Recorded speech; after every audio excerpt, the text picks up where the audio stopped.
of attendees. Are you all ready to start?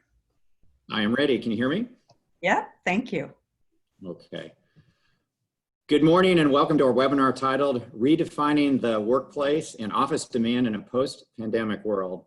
This is another one of our Survive and Thrive series sponsored by SPIRE, and we welcome everybody here this morning.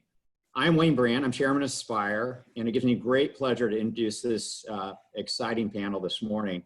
And like many of you, I'm also sequestered at home thinking similar questions, when are we gonna get back to work? How are we gonna work together? Will there be efficiency changes? Will there be cultural changes? How will we value office buildings in the future? All these really important and perplexing questions, I'm very pleased we're gonna try to tackle on this panel today, led by our expert moderator, Khouri.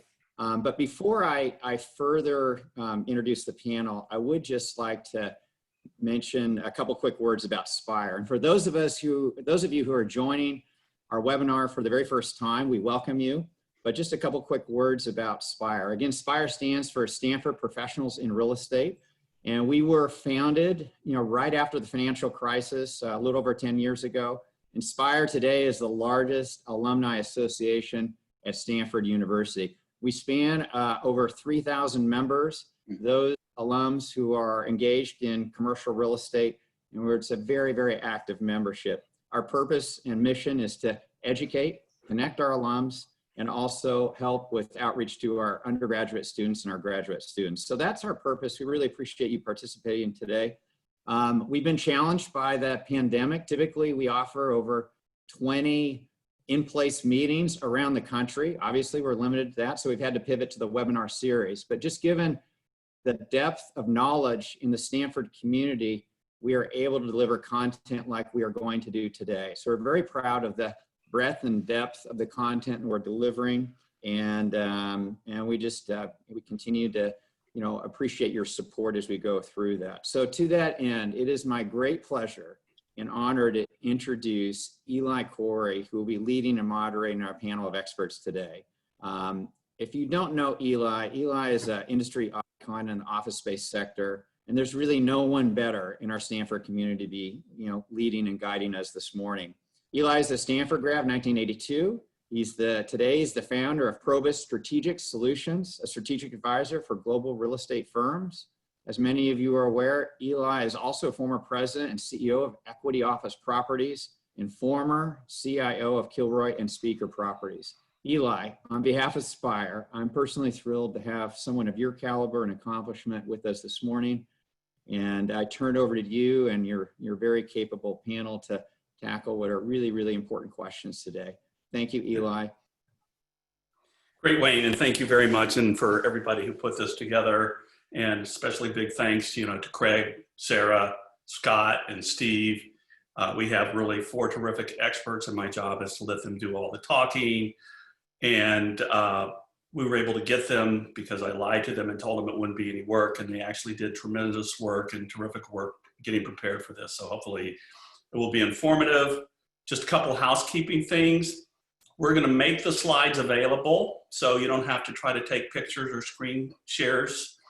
We're going to have question and answer at the end, but you can ask a question at any time with a Q&A function, which is at the bottom of the screen, and you can be anonymous when you do that. And I know some people don't like to ask a question in front of this many people and be attached to it. So if you feel better being anonymous, we would love as many questions as we can get. We'll be taking them the whole way, and then we'll look at them at the end and try to sort through a few of them. So that's where we are, and I'm going to share my screen now for some of this presentation.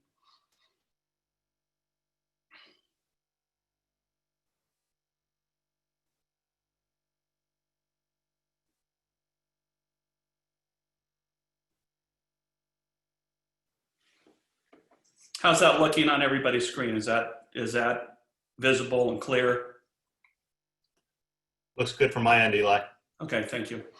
So, one thing, just given the topic, I thought it'd be really helpful to talk about how it has impacted, how Corona's impacted our own community here. Donald Kennedy, the former president, died a month and a half ago of COVID. He was 88, but he was one of the founding members of the human biology major. He was a terrific guy. He was president when I was here, and I'm sure many others of you who are here, and you see him running with folks, and I think many of us did this, and he left a mark on all of us who are here under his tutelage. He's a loved guy. There will be a formal service and remembrance by Stanford, but it doesn't look like it's going to be until 2021 because of the COVID virus, and we would love this. Everybody would love for it to be in person.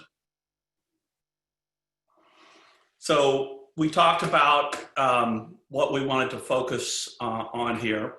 It's a difficult moment. Large companies have put a lot of projects on hold. They're rethinking their office physically, geographically, how much.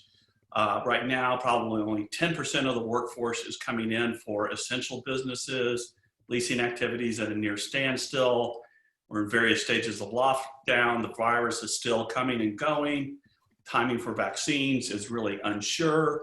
I personally feel confident that science will solve this in some period of time. I'm betting on sooner rather than later, but everybody, that's a prediction. But what we wanted to do for this panel was look over the horizon. One of these days, this particular contagion risk will be gone. And what are we left with after that? And we could have talked about a million things in this dimension, but we wanted to look over the horizon, and we wanted to talk about three things. What does it do to the physical workplace? How much does it change, the net office demand, particularly given the work from home dynamic and, perhaps a relaxing of density? And how does it change the investment environment for office? So with that, I'd like Scott to start out. Each panelist here is going to do a short presentation. So Scott, You've got 23,000 employees around the world, and I don't know of any company that's been more thoughtful and more committed to creating a best-in-class workplace environment. It's central to your culture. You saw it as essential to achieving the company's mission. So you're going back to work. When are you going back to work? And what are you seeing in the workplace once we get all the way through to the other side of this? Yeah, well, thanks, Eli. So this graphic really represents where we were and where we are now. Adobe, like a lot of tech companies, really invested a lot in creating great workplaces for people to gather. That was part of our competitive advantage, actually, was to create community, a sense of belonging, really productive and enjoyable places to be in. And we didn't have a formal work from home program at all. COVID strikes and there's this major disruption. Everyone, 23,000 employees globally are working from home right now. There's not a single employee that's in the office globally. And so here we are trying to sort through, where does that lead us? Where do we go on the other side? In the interim, like a lot of companies, we're planning who are the critical employees, the handful or probably 1% of our population that really needs to be in the office to do their work because they have special resource needs, special lighting equipment, certain kinds of applications or hardware that they need to use that they can't duplicate at home. So we're going through a process now to identify who those employees are and make safe provisions for how they can be in the office to do their work. But for everyone else, what's on the other side? What does this do for our future work? So next slide, Eli. What we're sketching out is sort of a spectrum of possible future scenarios, and they really range from where we were, which we're calling office forward, which is really just primarily, it's still an office-based employer choice kind of workplace, work setting or work arrangement. We'll have some number of employees that will continue to work from home, no doubt about that. But in this scenario, it's more like the way it was. Blended week and team-based are really an option where we're saying the company still prescribes to a certain extent where you work, but it's either based on individual needs or team needs. Choice-based is really moving now the spectrum all the way to employee choice on when and where you work.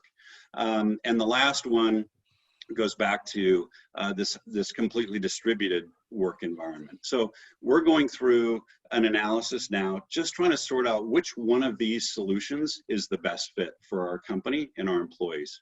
Eli, can you flip to the next slide? And just an example, one way we may go about doing this is to say for Office Forward, for each of the scenarios, we go through some choices, you know, some binary selections here to figure out which one is most supportive of the way people work, teams need, and the company needs to go. And then we want to understand implications too. Obviously, there are a whole variety of implications associated with every scenario. Is really go through this data-driven approach to decide what is the right scenario. And the last slide is just another version of this. Eli is that selection process. So that's what we're going through. We're doing all the analysis right now on figuring out how we can stay competitive, how we can create competitive advantage, and how we can make sure employees are healthy and safe. Great, Scott. Thanks very much. So, Steve, Mr. New York, you live in New York. You live in what, I don't remember what part, but you're in Manhattan. Your entire portfolio is in Manhattan. New York's been hit the hardest. I think New York, the state, and most of them are in the city, has more cases than every other country besides China and Russia. Congratulations. And so you're sitting there, leasing activities at a standstill. We talked about, you know, wanting to look over the horizon, but to get to that horizon, we have to take steps to get there. And Steve has been keenly focused on what it's going to take to get people back to work, particularly in a hard-hit, dense place like New York. So, Steve, please walk us through what you're doing to get your tenants and your office workers back to work, letting them know it's going to be a safe place, and not only what you're doing, but how you're going to communicate it so people really feel it and are comfortable. Well, you know, we have a portfolio that's 28 million square feet with 1,100 tenants, and those tenants range in size between as small as 300 square feet and as large as 2 million square feet. So as you might imagine, all of those tenants have a different perspective as to how they're going to reboard as they think about coming back to the office. I can tell you from our company's perspective, we start to re-enter the office this coming Monday. So we have 300 employees that'll be at our corporate headquarters. And we've put a good deal of effort into developing a plan that makes the tenants, gives the tenants a sense of comfort that when they come back to the office, it'll be a healthy work environment. And it's a combination of physical changes and new operation protocols. Things that as broad as implementation of passive thermal imaging, so that when one walks through the lobby of the building, they pass through a screen and it measures their temperature, and anybody that has a temperature of 100.4 degrees or higher is screened out. They're advised that they have a temperature and are not permitted to go into the elevators and up into the building. The mandatory wearing of masks in all public areas, the installation of Bluetooth-enabled hands-free turnstiles, the implementation of electronic building passes and visitor passes, as opposed to the old, plastic building passes. Installation of ultraviolet blue light emitters into central air conditioning systems, to degrade bacteria. Limitation of the number of people that can be in an elevator at any one time, the installation of one-way directional signage, lots of hand sanitizers, hands-free bathroom accessories, enhanced cleaning, installation of plexiglass but at the security desk.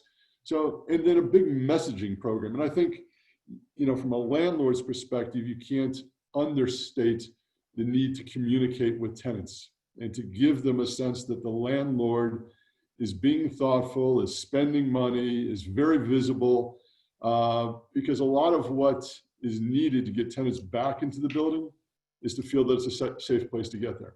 New York City's biggest challenge, of course, is mass transit. You know, it's one thing to get to the building. Our biggest challenge is going to be, are people going to be comfortable using mass transit? And the reality is, I think you're going to see a lot of people driving to the office in New York City. So if you thought the traffic was bad before, it's about to get a whole lot worse. Yep.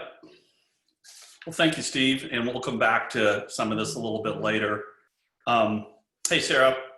Hi. Miss working with you. I miss working with you too. So Kilroy, Kilroy, I used to say we, now you guys are obviously the West Coast leader in understanding workplace needs for tech tenants. You've become the face and an international leader in sustainability, health, wellness for office buildings. Now Corona comes along, kind of turns your world upside down. You know, if you look at the CDC recommendations, they're diametrically opposite of sustainability goals. Now, not necessarily health and wellness, and there's always been tension between health and wellness and sustainability. You know, why don't you look over the horizon and say, okay, as Kilroy, as a provider to the tech world, looking over the horizon, what are you thinking about the changes that you're going to put in place that are going to be in place for the coming decade or more in your portfolio? Great, thank you so much. The first thing we did was a listening exercise, both to organizations like the CDC and WHO, but also we did survey our employees and did not a formal survey, but an informal reaching out to the real estate teams and sustainability teams of all of our tenants. And what we took away was, yes, there is fear and trepidation about going back to an office, but for many people, there is still a desire to go back to the office and have a company culture. We don't think we're going to see 100% working from home, but we do need to be flexible. Next slide. So the first thing we want to talk about is a lot of this is behavior based. And I think that's the thing that I know Steve and I both find frustrating is so much is asked of the buildings, but somebody comes into the office sick and all of a sudden all of our good work is sort of goes out the window. So we really want to work with our tenants on destigmatizing sick leave and having people work from home if they want to. What surveys have shown and what was born through our surveys is that about between a third and 45% of people like working from home, and the balance, so a majority, but not a huge majority, would prefer to go back to the office. I'm a please go back to the office kind of person. But now let's get into that tension between sustainability and health. So next slide. So I'm going to go into a little bit about what our strategies are going forward. Our goal was to look for amenities and upgrades that didn't just have value for COVID, but would actually, be beneficial to the building for a long time. Many of us in the sustainability world have also been, preaching the gospel of the impacts of buildings on our health for a long time, ever since the study started coming out of Harvard in 2015, linking indoor air quality with cognitive function. We have a cold and flu season every year, even without coronavirus, that costs our economy over $1 billion. So we want to really make sure that we're looking to that when we are doing building upgrades. So touchless entry, temperature screenings, those will be on an app for us, UV cleaning, that kind of thing. Where really things get tricky is in that upper right-hand corner of air filtration, because the more air you're running, unless you're in a temperate climate like San Francisco, which many of you on this call might be, you're going to increase the energy use of your building. And CDC guidelines currently say that they would like you to run the outside air all the time.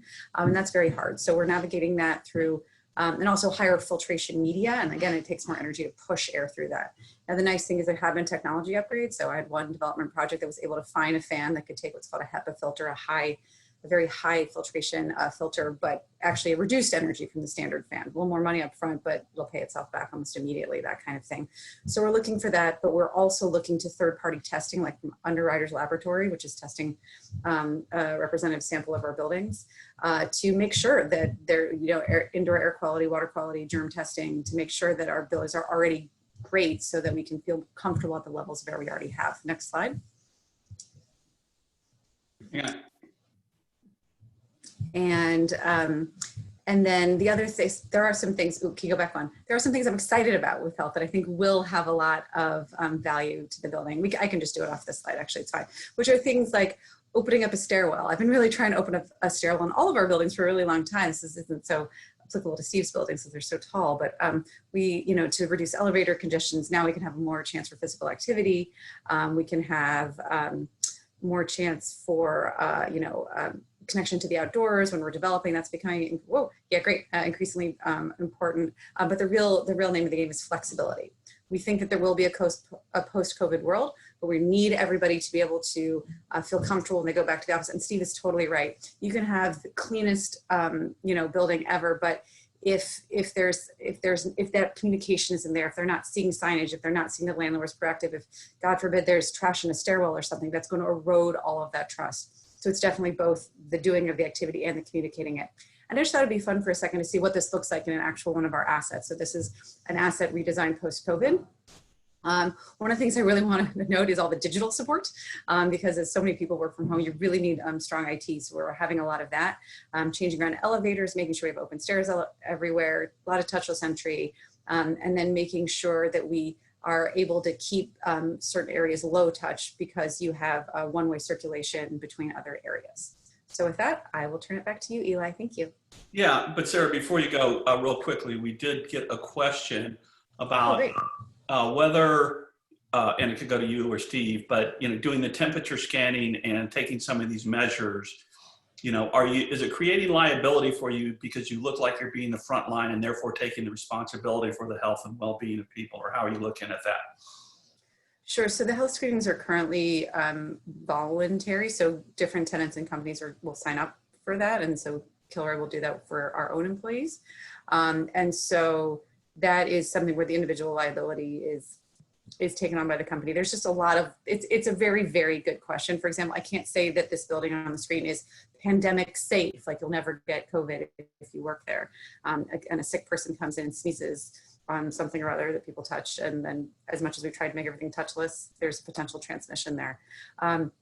So liability is a problem. I think the important thing is mitigation. We're trying to do our best to reduce transmission, but without making a promise that you can actually reduce it. And Steve, I don't know if you want to add anything. Well, in New York, the governor issued, as part of one of the emergency order, the right for landlords to do thermal screening. So prior to the issuance of that emergency order, it would have been viewed as a violation of people's civil rights unless they participated voluntarily. But during the pandemic and during this brief period of time, we're allowed to do it, and we're allowed to screen people out. Yeah, and ours will always be voluntary. At least that's currently, although it's a rapidly changing world. Yeah, well, that's very deep, and all this liability is going to have, and insurance and coverages and all this is going to have a lot to work out going forward. Thanks for all that, and thanks, Sarah. So turning to Craig, I know we have a lot of operators on the call, but we also have a lot of investors. And in putting this together, Craig, I figured out how to invest in office real estate finally. Is you buy in year 2 of each decade, and you sell in year 8 or 9. Because we've had 4 of these in a row. We had the early 90s, late 80s, early 90s crash and hangover. It went great all the way through 2000. We had the .com crash, went great from 02 to the GFC in 09. And then, went wonderfully from 12 to the pandemic. So I had some questions for you, but I think I've answered my own. But no, you sit on the investment committee for Makena, and not just the real estate investment committee, but all asset classes. So you have a perspective about not only how real estate fits in to other real estate investors, but to all asset classes. You were at the endowment, Stanford endowment before. Is this in the process of reshaping the way you look at office investment, or in the way the whole institutional world is seeing office as an investment class relative to the other investment classes? And obviously other real estate, hotels and retail are also having major impacts, and some are, benefiting. Why don't you walk us through your view? Sure, thanks, Eli. We'll walk through a few slides here, which hopefully will answer that question. but office has been one of the hardest hit sectors during the pandemic. The top chart shows the price declines of different REIT sectors from February 21st, when REIT pricing peaked, to May 20th. During this time period, the office sector experienced a 41% share price decline. The only harder hit sectors were retail and lodging. The bottom chart shows the premium or discount at which different REIT sectors were trading relative to underlying asset value as of April. At that time, the office sector was trading at a 48% discount to estimated asset values, or private market NAV. It is hard to come up with an accurate estimate for asset values given the lack of trades in the private market, but what is clear is that the public markets are re-rating office risk and resetting values. At Makena, we can invest in public or private real estate markets. We found the public market repricing attractive at the end of Q1, including in the office sector, and invested in several REITs over the last several months. I think if you were asked Sara and Steve of their view, I think they both would argue, although I haven't heard them say this, that their stocks are cheap, they're selling, they're on sale, and that, you know, if you look at the implied price per square foot that you're paying for these office REITs, they're well below replacement costs and well below private market values. Next slide, please. So what is driving the re-rating of office REITs? Clearly, there are big cyclical concerns regarding the COVID shutdown and recession, but investors are also grappling with potential longer-term COVID impacts unique to the office sector, including the work-from-home movement. Many office users, like you heard Scott earlier, are reevaluating their office needs. On the right-hand side of this slide are select tenant comments related to substantial work-from-home initiatives comments and their changing office needs. On the left side of this chart, you have the office REIT management teams downplaying the work-from-home impact. I probably tend to fall more on the left side of this chart than on the right side in terms of the long-term impact of work from home. But regardless of your view, it does increase uncertainty for the asset class, which translates into increased risk for office investors. But by the way, I'm sure, Scott, you kind of fall closer to the right side of this chart here, would you say? Yeah, I mean, I think we're still a little unsure, but we do believe that some percentage of the population will continue to work from home for sure.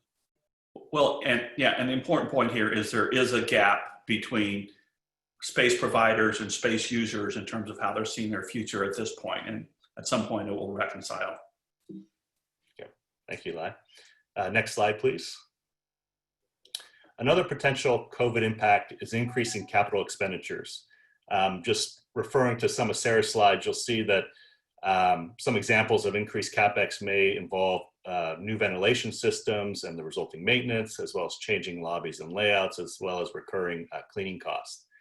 High levels of CapEx were already a challenge for the office sector pre-COVID.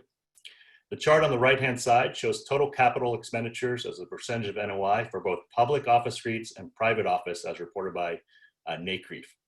Total capital expenditures is defined as leasing commissions, tenant improvements, and maintenance CapEx. The dark blue bar is for the time period of 2000 to 2010, and the green bar is from 2011 to 2019. You'll see in both the public and private markets, office CapEx as a percentage of NOI has increased meaningfully over the last 10 years from the prior 10. On the left-hand side of this slide, the chart shows real estate sector returns annualized for the last 27 years as reported by NCREIF. So again, this is private market sector returns. The blue dots are estimated long-run CapEx as a percentage of NOI requirements as estimated by Green Street. Office has been a laggard in terms of returns over this time period, in part due, in my opinion, to a higher CapEx burden than some of the other asset classes. And that CapEx burden has only continued to grow and may be further amplified by new COVID requirements. Next slide, please. So moving on to the final slide, which just shows institutional office allocations. Wanted to share that many institutions, including public and private pension funds, access real estate in the private markets through open-end core funds, which is represented by the Odyssey Index, ODCE. These two charts show how Odyssey Index sector composition has changed over the last 10 years. The office allocation has declined by 10 points. Office real estate must compete with other sectors for institutional portfolio allocations. My view is I expect office allocations to continue to decline in favor of apartments and industrial, as well as formerly niche sectors that continue to gain institutional acceptance, such as public storage, manufactured housing, and single-family REITs, which are viewed as having lower CapEx and very durable cash flow streams. Office will remain an important part of institutional real estate portfolio, in my opinion, just a smaller percentage of their overall portfolio construction. So with that, Eli, I'll turn it back to you. Thank you, and terrific presentations by everybody and great information. I want to remind everybody, feel free to submit your questions on the Q&A button now or later if you're interested. And we are trying to look at them as we go along and either do them as we go or at the end. So I'm going to ask a few questions of the panelists and maybe some overlap with what they already covered, but to amplify on it further. So, you know, if I look back to the .com era and the tech companies and the large users, you know, workplace has been the center of the universe. It's what everybody has felt is instrumental to their success or failure. Creates culture and collaboration. Everybody says they need it for talent, recruitment and retention and productivity. We've talked about, you know, the ever important collaborative collision, the amenity war, arms race, those kinds of things. Now we have those same companies like Twitter and Facebook. They invested heavily in this principle. They really poured billions of dollars into that principle in workplaces around the world. And now you hear them publicly announcing, you know, maybe not. So the question is, you know, were we wrong for those last 18 years or so? Or are we wrong now about the centrality of the workplace? You know, how are we going to get people together and get the benefits of that? What about, you know, all of these things? Maybe I'll, you know, lob that first part of that. I want to hear from everybody, but to Scott. Yeah.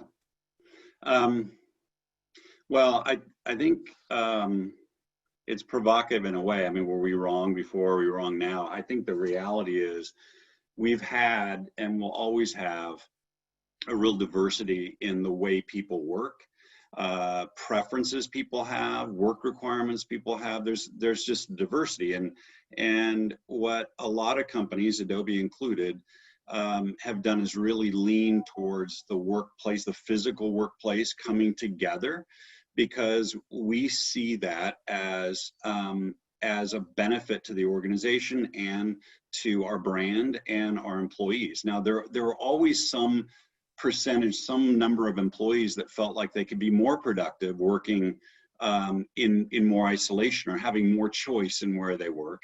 And that's what's coming out now. It's sort of just it's the opposite side of the same coin, which is we were having everyone primarily work in the office and work from home every once in a while or on occasion, to now everyone's working from home. And folks that are really extroverted like me and Sara, we want to be back in the office and be around people.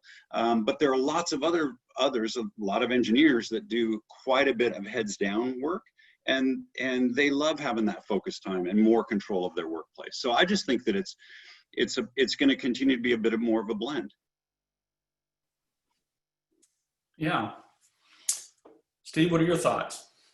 Well, I think what we've learned from this whole experience is that work from home for most businesses, not all, but for most businesses, is okay for short durations, certainly in an emergency. We've all become expert at video calls. And I think at the end of the day, what we've learned is work from home just means more hours working. So you start your day with a video conference call, you still need to go to the office, and you may end your day with a video conference call from home. And it's just the same way mobile technology through cell phones and laptops, and now video conference, the comfort of using video conference calls has just expanded the work day. I agree with Scott that it's choice, but I don't think it's choice of one or the other. I think it's just we have a longer work day and we have more flexibility and we're that much more productive, and working from home becomes part of the everyday work experience. Hey, Sara, Yeah, we were there for a long time together. Yes. You know, our mantra always at Kilroy was, we provide a better workplace experience. This, Yeah. you know, we provide amazing, well thought out, well designed, everything, you know, soup to nuts. How is this, you know, what's your view on this dynamic? And I say this as somebody who's desperate to go back to work. I don't work more hours because I am also simultaneously now homeschooling 2 children. And so my work hours are curtailed, and it's very frustrating to try to get any time to work at all. I would just say, like, there's going to be a balance between those who want to work from home, which I very much respect. I'm married to another Stanford grad who's a television writer. So most of us work from home, and that's been fine, or from a co-working space. I'm the extrovert. It makes me crazy. So there's that, but there's also going to be, I think we're going to see a decrease in densification. So I think we're done with 5 per 1,000. We're going to, you know, the trend was always pack more and more people and pack more and more people in. And I think we're going to see the trend away from that. People, in order to get flexibility, you need to have fewer people in the space. So I think there'll be a balance between a percentage working from home versus more space per person that are in the office. Yeah, okay. Well, we got a lot to cover, so we could talk about this more, but I'm going to move on to another set of questions that's obviously related. I'm going to reshare my screen. Hang on just a minute.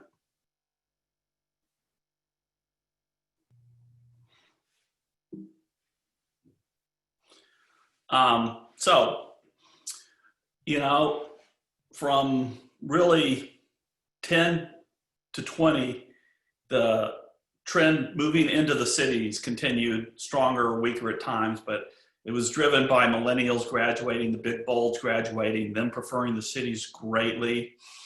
You know, San Francisco, Boston, New York, Seattle, and DC were the major beneficiaries. They probably captured 80% of the high quality and tech related jobs, you know, over this decade. Now that front edge of the wave, maybe the first third edge of that wave is, you know, either already had children or having children, and they're in schools. They've now experienced the pandemic. Other things are going on. You know, are we going to see an exodus from the cities now? Are we going to see a reverse cycle? Have we kind of reached peak urbanization for this? And, you know, are we undergoing a cyclical reversal from the urban core, you know, back out to either the suburbs or the bigger MSAs, or even maybe more profoundly, given the pandemic, even to smaller areas further out, not around a big MSA? You know, maybe, Steve, being in San Francisco, I mean, in New York, you have a good perspective on what people are thinking in the big cities. What's your thought on this? Well, yeah, and I think my point of view is you know, exclusively formed by my career experience from New York City. And having gone through market disruptions in the past, whether it was 9/11 or the financial crisis or other issues with the quality of life in New York City, you know, what we've seen is that companies will test the waters. They'll think about moving to the suburbs. They'll split their operations, frequently driven because of trying to contain their cost. So it's a CFO-driven decision more than anything else. But ultimately, they always come back to the city, you know, for the simple reason that the quality of life certainly in New York City is where the employees want to be. It's where they socialize. It's where culture is. It's where entertainment is. It's the convenience of with everybody working longer hours, of wanting to be closer to their work site. And, you know, we've seen large companies, you know, split their operations. It works for a year or two, and then ultimately they start to lose their employees. They can't recruit, they can't retain. Their employees want to be closer to wherever the headquarters is, just for career advancement. And they've had to abandon the suburbs and they come back in the city. I think it's no different here. That the little bit of chatter that I hear today with tenants about splitting operations or opening up an office in the suburbs is really just a temporary satellite office to abide the short-term event until we get to a vaccine and people are comfortable being back in large groups. So I don't hear a lot of discussion with New York City tenants saying that we're going to split our operation or that we're going to move in mass outside the city. I think experience has shown it doesn't work as far as being able to recruit and retain their employees. Yep. Well, we will see on that. You know, from a different perspective, Craig, are you willing to allocate some money towards a suburban revival? Or are you willing to sell inner city real estate or dense city real estate short? Sure. So let me take a slightly different tack with that question, but I will say that, you know, you think about New York City, people have written the death of New York City many times. It always comes back stronger. I think, you know, you may have mentioned this earlier, but after 9/11, no one was going to work in a tower and no one was going to travel, and that didn't materialize. So I think those major metro areas are always going to have a lot of appeal for workers and for people. I'd say from an investor perspective, one of our main concerns in terms of investing in some of these major cities isn't necessarily, it's partly looking at the demographics and the, you know, the trends of urbanization, but it also has a lot to do with whether you're in a blue or red state. San Francisco and New York have pretty challenging fiscal situations, and real estate can be an easy target in terms of taxing. And so what we're really focused on is, you know, how are those fiscal state situations going to impact our returns? And so we do a lot of investing, and we have been investing in some of the Sunbelt states. You know, that's a combination of not only where we see decent demand, but also a more favorable tax and more sustainable fiscal situation. So, you know, I'll leave it to others on the panel to discuss, but that's kind of the one view that I wanted to express from the investor's perspective. Yeah, and maybe just real quickly from Scott and Sara. Sara, you know, Kilroy has a kind of a mixed portfolio being here on the West Coast, plenty in the cities, plenty in the dense areas, but plenty in what are known as tech suburbs in Seattle and the Bay Area, and, you know, less dense areas, San Diego and LA. What's your take on this? I would say there's the need for the city has not waned. And as somebody who's living in Santa Monica, has seen many, many recent protests, I think one of the things I've taken away is people are not afraid to gather, and people want to come together still, and people want to still see each other and have a sense of community. I haven't seen that change. I haven't seen enough coronavirus fear, you know, prevent people from wanting to come together. So I think the appeal of a suburb where you interact less is just not there. Like that said, there are certain industries that I think somewhat benefit from being in, you know, tech suburbs where there's many, it's not dissimilar from Silicon Valley, you know, many businesses in the same line of work where people can move and that they'll have job security, that there's one, it's not just one company they could work for, but many.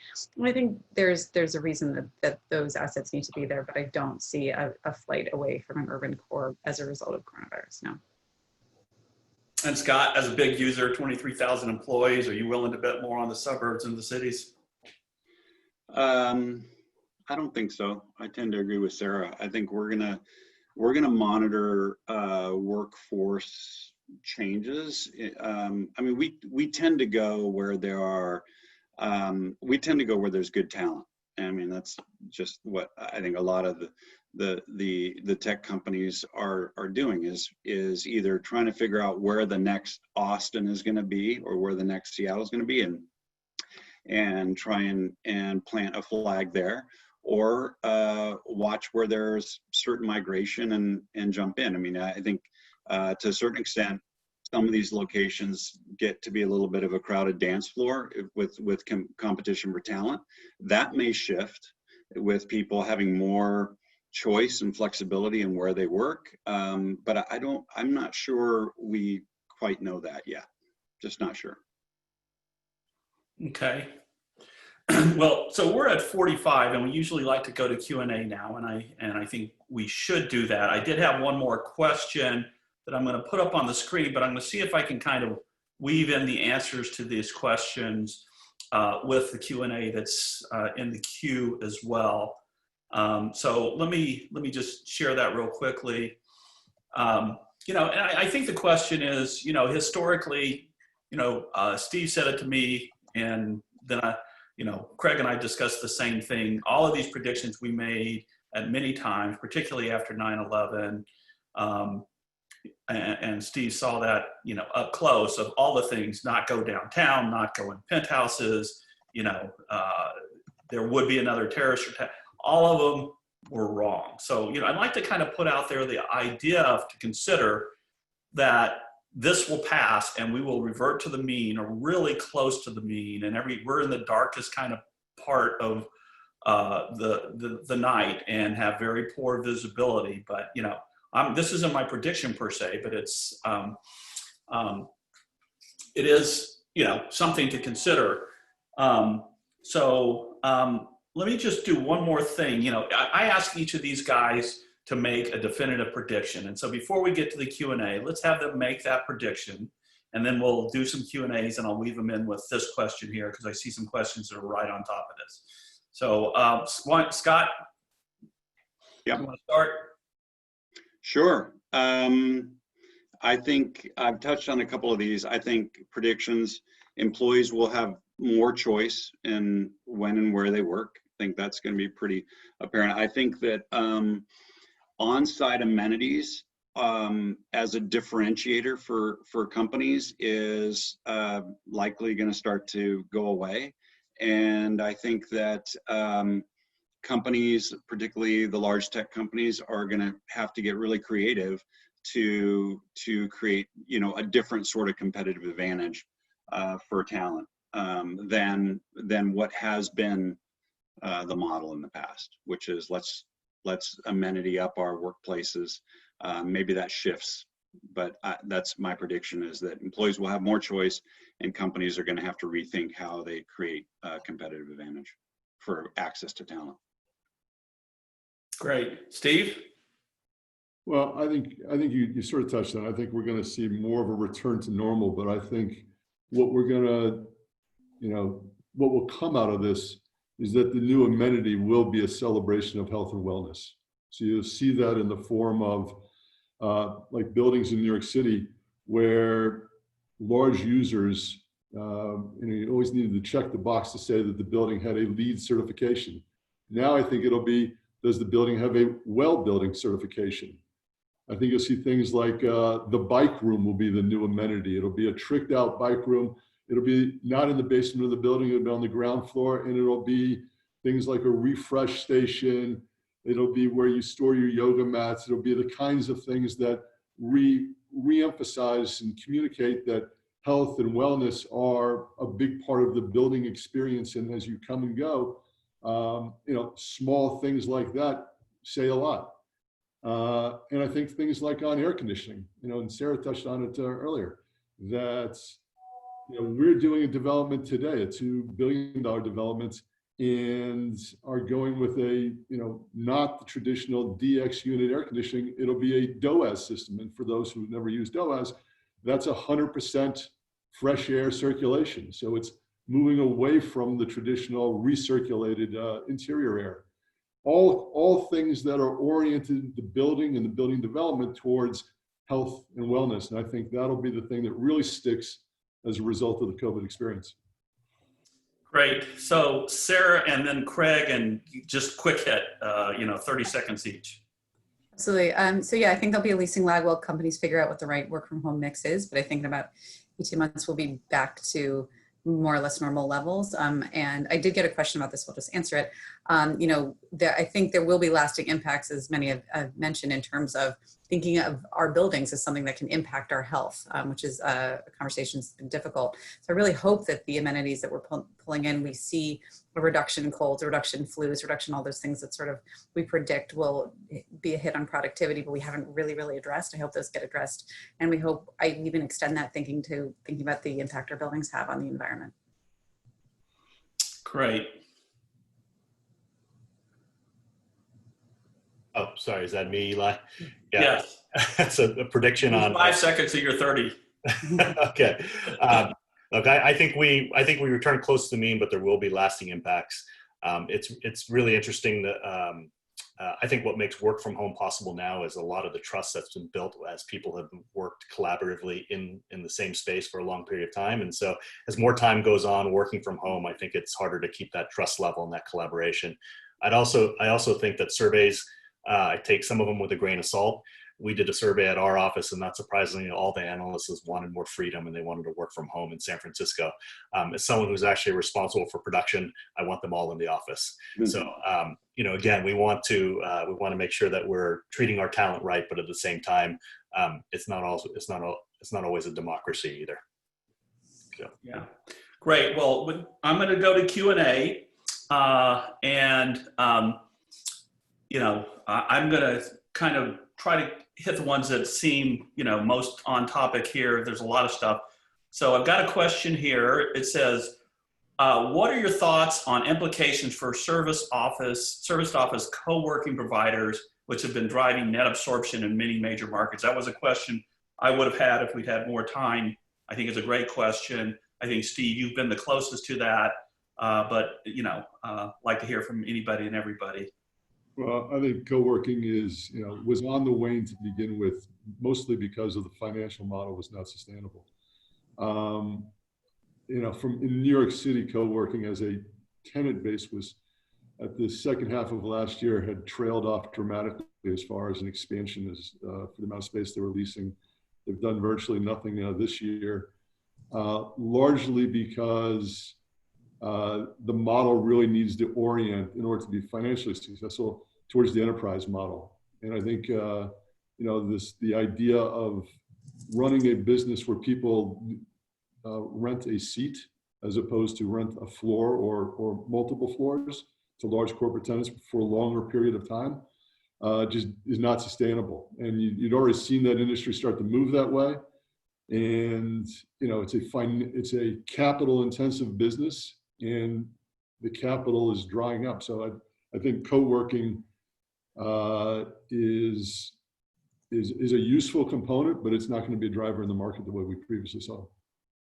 So problematic in your view?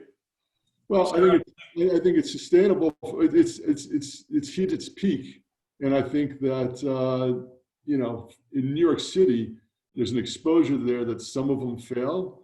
But I think it's less of a problem in New York City and more of a problem if you look across the country in some of the mid-market cities. Sara, what's your quick take on this? You have very little in your portfolio that's probably been intentional. None. Yeah, co-working is a fine solution, but not for the sort of large tech and media companies that I think we service. And I don't think it's going to be a major part of what we see in a post-COVID world. I think the trend decreasing co-working. Okay, so I've got two questions here related, so let me read both of them and see if you guys can sort of weave the answers together. One is, says, the point about a current disconnect between space users and space owners feels right. On what kind of timeline do the panelists expect those groups will converge? And then another question is, presuming there's an increase in the number of tenants working from home and a corresponding decline in office demand from these users, what alternatives are the landlords and owners looking to replace this expected vacancy loss? And then let me ask, an overlay to that question, because I think this pulls in two directions. Work from home probably lessens demand. The protocols that we're looking at probably decreases density. And so, how do those two ultimately balance out? And just let me add that, Green Street is predicting that this whole phenomenon is a net one-time 10% loss, the work from home phenomenon, in total office occupancy from where we sit today, putting aside economic impacts. So. Well, let me try it, and I'll start, because I think I have a pretty strong point of view on this. I think that what you're going to see is, to the extent businesses do more work from home, I don't think it's necessarily either work from home or the office. I think it's a blend of the both. I think that de-densification had already started pre-COVID. I think most businesses had come to the conclusion that they had over-densified and they were getting pushback from their employees, that they felt it wasn't productive and they were resisting to it. So we are seeing tenants that were starting to already de-densify, and I think COVID is just accelerating that trend. So I think, I think COVID has eliminated the idea of hoteling. So if you eliminate hoteling, you go through a de-densification where you add more square footage per employee, then whatever that impact of work from home is, I think is easily offset by those two factors. Yeah. Hey, Scott, if you think about, your employees and if people are coming in, do they want their own place that nobody else has been sitting at and it has some level of hygienic control, or would you be comfortable, in this flexible environment, hoteling and hot desking? Yeah, I mean, we're starting to conflate two things. One is sort of a pre-vaccine world and a post-vaccine world, right? Yeah. Pre-vaccine, what we're planning now is dedicating seats to specific people that we can control path of travel, we can control cleaning, we control all that. Longer term, sort of post-vaccine, I don't know where we're going with density. I know that we're probably realistically going to build a lot less space for focus work and a lot more space for collaborative work. I think the shift that we're going to see, and I do agree with Steve, I don't know that the net result is less space. I think the space is just going to be different. I think that people will be working different. Technology, man, what an accelerant with the way we collaborate and stuff, with all of the technology that's coming out.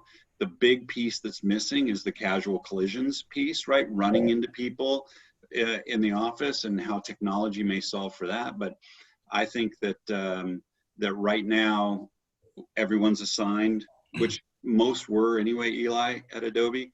Going forward, I think with the mix, if we have more people working from home, if we have more people sort of flexing between home and the office, we'll see more flexible seating in the workplace, so that we're not consuming a seat when we're not there. But I do think the makeup of the office is just going to be different. Got it. And I think tenants don't want to give up, to hamstring themselves. If you rent much less space, thinking that most people are going to want to work from home, and all of a sudden, oops, you actually have employees that want to come back, and then people are more crowded. I think people aren't ready to take that risk yet. And I think hoteling actually will come back. It's just, it'll have to be for a full day and with a robust reservation system, so that there is a full cleaning, in between when I have stuff to be, okay, I'm here for 3 hours before lunch and then I go sit over there. It's going to be a little more rigid.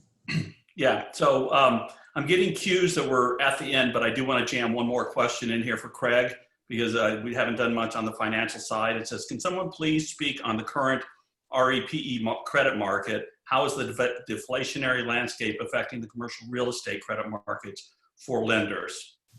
I'm gonna throw that one. So base rates, a lot of loans are based on floating LIBOR and other metrics. So base rates have come down a lot. So that's lowered borrowing costs, but risk premiums, particularly for kind of value-add real estate, have gone up a little bit. So the spreads are. I still think there's plenty of financing in the market for good quality real estate. So don't see the debt markets being an issue. There's plenty out there, particularly if you're a good sponsor and have good quality real estate. Okay, and if we didn't get to your question, perhaps our team can write them down and try to type answers out. We'll endeavor to do that. That's a wrap for our panel. Thank you very much, Craig, Scott, Sara, and Steve, and everybody, Arezo and Lauren, for organizing. So Wayne, I think you would like to make some closing remarks. Yes, thanks, Eli, and thanks to the panel, Sara, Scott, Steve, and Craig. This panel was outstanding, and we appreciate learning who's an introvert, who's an extrovert, but more importantly, all about health and wellness around responsibility, landlord responsibility, and really our tenant values. Increasing CapEx at our buildings is really going to define valuations in the future and future underwriting for lenders. So really appreciate the content today. And I wish to thank our corporate sponsors, as always, Alan Matkins, AEI Consultants. And just to close, just to remind everybody appreciate your participation hanging in here. You know, SPIRE is a thriving organization today, but we're a not-for-profit, and we have 21 board members. They're all fantastic volunteers, but they are leaders in our industry, leaders in our alumni network. But they're the reason, you know, why we can bring such great content. But I encourage you to get involved with SPIRE and join in becoming a full member for $95 a year. I guarantee you it'll be worth it. And we really, really need and appreciate your help and sponsorship right now. Thank you again for joining us on the webinar this morning. Again, Eli, thank you for such an outstanding panel, great content. Stay healthy, stay connected with SPIRE, and have a great weekend. Thank you, everybody. Thank you. Thanks, team.